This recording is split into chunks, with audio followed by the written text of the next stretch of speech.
Anong recipe ang para sa mga estudyante? Tamang-tama. Bagay ito sa mga high school at elementary na nagbabaon sa eskwela. Tinatawag ko din tong rice bowl overload. Ang kagandahan kasi dito, may kanin at ulam ka na tapos may gulay pa. Sa tingin ko, makakatulong ito sa mga nanay na nag-iisip palagi ng ipapabaon sa mga anak nila. At yung mga karinderya o kantin na malapit sa eskwela, pwede din nila itong itinda. Kung baga, double purpose kasi ang gagawin ko dito. Pangbaon ng anak nila, tapos pang negosyo pa. Kapag rice bowl kasi, madaling itinda. Kasi hindi mo na kailangan maghugas ng plato kasi naka-paper bowl na. Bale, chicken breast ang ginagamit ko dito. Tinanggal ko na agad yung mga buto. Hiniwa ko lang ng pa-cubes para magandang tingnan sa rice bowl ko.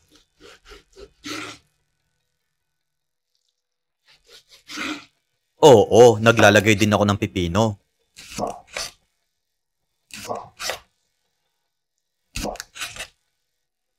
Tapos yung kamatis, pampaganda ko sa video. Bago ko pirituhin yung manok, minamarinate ko muna. Naglalagay lang ako ng bawang, paminta, asin, at paprika. Yung isang pirasong itlog ang nagsisilbing binder ng manok ko. Siguro mga 1 oras ko lang iiwan ito para kapit na kapit yung lasa bago ipirito.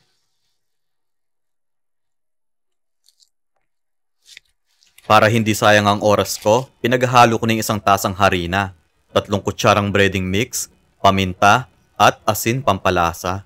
Kapag gusto nilang malaman yung complete list of ingredients, nilagay ko lang sa dulo ng video. Babalutan ko lang ng breading yung chicken breast ko para maging juicy at crispy ang labas nito.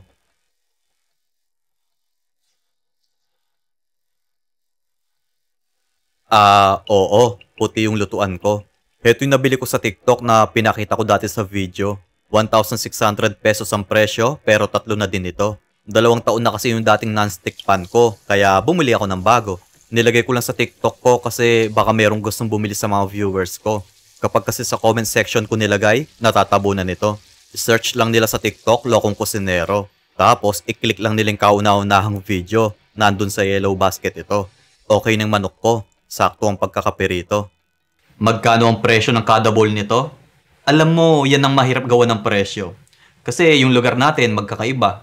May mga mura na bilihin dito na mahal sa kanila. O kaya naman mas mura dahil probinsya.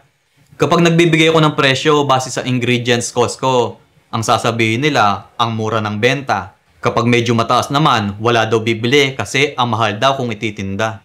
May mga ganun talaga. Pero hindi ko naman nila lahat ha. Yung iba kasi kakapanood pa lang ng video, kahit hindi pa ginagawa yung recipe, nagre-reklamo na. Kasi nasa sa kanila naman yun, di ba? Pwede nilang i-adjust yung presyo base sa pagkakabili ng ingredients at lokasyon nila. Kung baga, guide lang kasi yung presyo na binibigay ko. Ang tinuturo ko lang kasi talaga ay yung recipe na pang negosyo. Pero marami pa din naman na madiskarte talaga. Magchat-chat pa sila na in-adjust nila yung presyo kasi murang pagkakabili nila ng rekado. Kaya mura din ang pagkakabenta nila nito. Yung mga ganong tao talaga ang hinahangaan ko. Naglalagay din ako ng itlog sa rice bowl ko para pamparami. Yung pinipirito ko, 2 pirasong itlog lang to. Bale, hinihiwa ko lang siya sa maliliit gamit ang sensi ko. Yung sauce, hinuhuli ko talaga. Bawang kasi ang una kong ginigisa. Tapos, 4 na kutsarang ketchup ang nilalagay ko.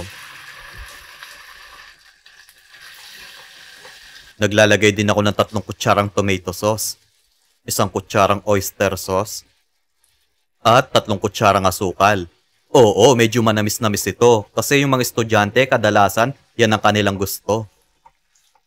Naglagay lang ako ng paminta. Actually, naglagay din ako ng asin dito. Di ko lang napakita sa video. Ihahalo ko ang manok habang nakabukas ang lutuan ko para kapit na kapit ang lasa dito. Kaya pwede nilang ipabaw nito sa anak nila. Then, pangtanghalian na yung sobra. Kung mapapansin mo, nakakatakam talaga ang itsura. Paper bowl ang ginamit ko para makita nila na pwede din itong ipang negosyo. Yung lettuce, pampaakit siya. Ang technique kasi dito, kailangan magandang pagkakaayos nila para pagdating sa mga customer, lalong maka-attract siya. Yung itlog, nilagay ko na din dito. Pwede din nilang hiwain yung pipino at kamatis into cubes. Ako kasi, mas nagagandahan ako kapag ganito.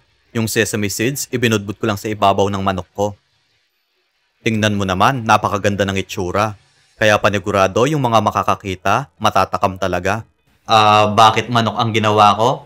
Kasi karamihan sa mga bata, mahilig sa fried chicken yan. In-upgrade ko lang to at naglagay ako ng sauce dito.